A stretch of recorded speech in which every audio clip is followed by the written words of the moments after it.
If you're just getting into backpacking in 2025, there's a ton of decisions to make. It can be totally overwhelming, and the budget that you could spend is extreme. Today, I want to share with you some of the things that I've learned over the last few years that I think will really make this process a lot easier for you, as well as getting the most bang for your buck when you're buying gear. Whether you're buying sleeping bags, tents, backpacks, you name it, I want to break it down for you in this video here today. So today I want to start actually with tents and explain what are the basic differences. Here we have an ultralight trekking pole tent, which means it doesn't have any interior tent pole structure other than the trekking poles.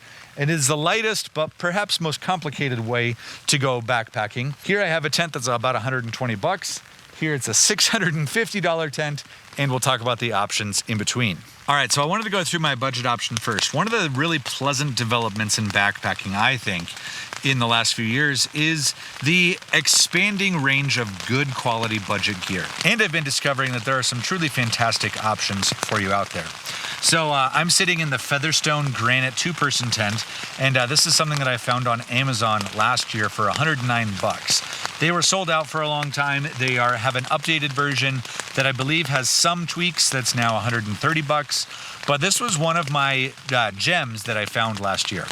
And this is also an example of a double-walled freestanding tent. So I'm going to be talking about some terms that if you're new to backpacking, that might be mystifying to you. But the term double wall essentially just means that there's an inner mesh and an outer rainfly.